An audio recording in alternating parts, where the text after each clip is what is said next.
I started out just, you know, sort of a garden variety police reporter, you know, working for a daily newspaper in Virginia.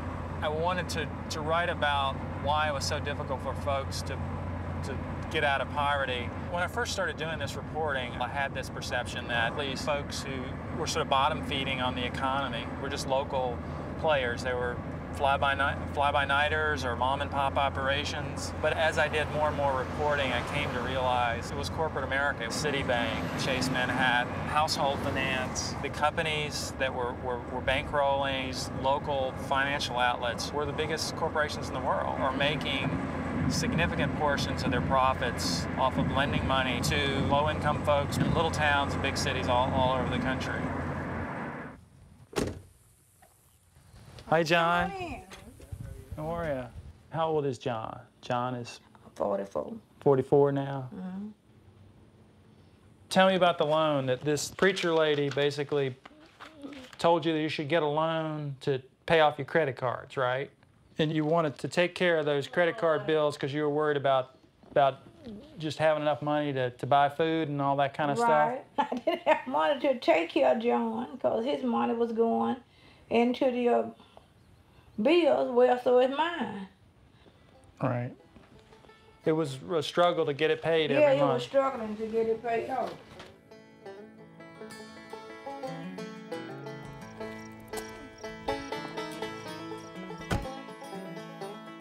We got into some financial bind, and so this is what's causing us to go to the, you know, city financial. Let me tell you how I got in with that. That was a meat company.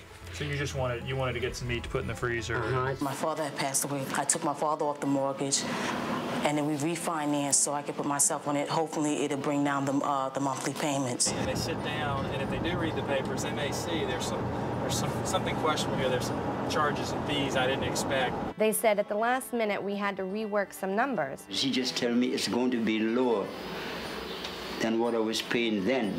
And it went up instead of going down. But I was trusting the master because she was telling me that was the best way out. At this point, they're so desperate that they've got, you know, the money tomorrow. They're supposed to pay somebody off the next day. And so they just go ahead and sign. I just threw down the papers in front of my husband and just started telling him where to sign. This is gonna be all right. Just put your little name right here and stuff. That's all we need, your little signature right here. She showed him where to sign it. He copied so he wrote his name and put it on where he told him to put it. Name. And that's good. And that's just the way he did it. That's the way he did it at the loan office. That's cool.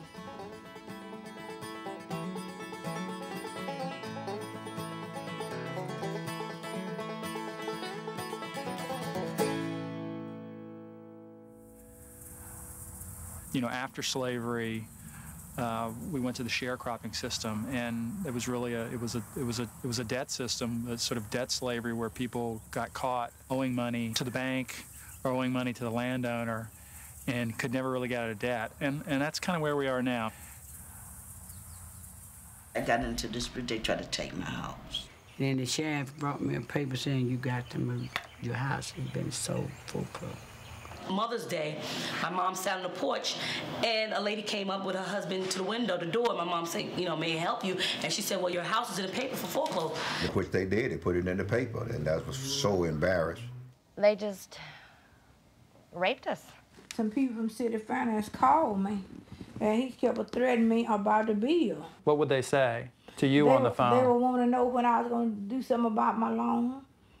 Then I told him, later on, I told him, what is in the lawyer? How you talk to my lawyer? And he said, well, you got to tell your lawyer. I said, well, we going to foreclose the deed. Or you won't have no house to stay. What's more important, your lawyer or your house?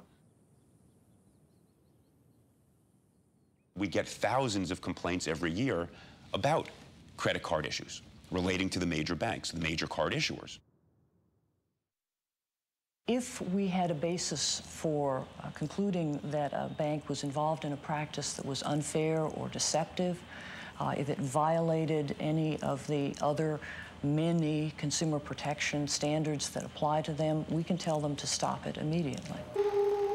Out of the slime and darkness it comes to inflict its life-destroying poison on the careless the unwary, the unprotected. Today, young people are flirting with a poison every bit as deadly as that of the snake. One of the potentials for traffic is the school.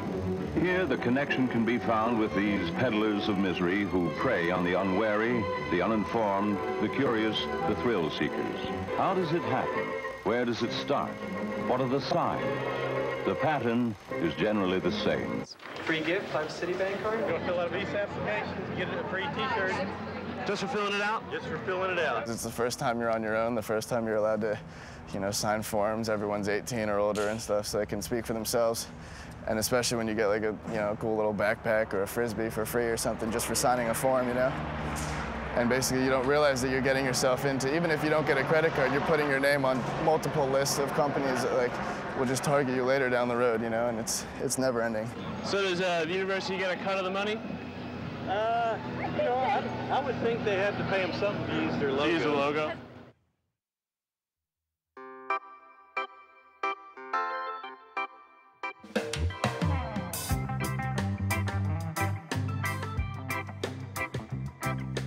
We're going to meet 2 high school graduates who had a great idea. A credit card company is sponsoring their way, paying their tuition. And in return, you will plaster your body with logos. Using their bodies as billboards. We're thrilled to be working with First USA. We came up with the idea while looking at colleges out in California. We were looking at University of Southern California and Pepperdine. And we realized that Pepperdine's $40,000 a year. How are we going to ever afford that without going into debt?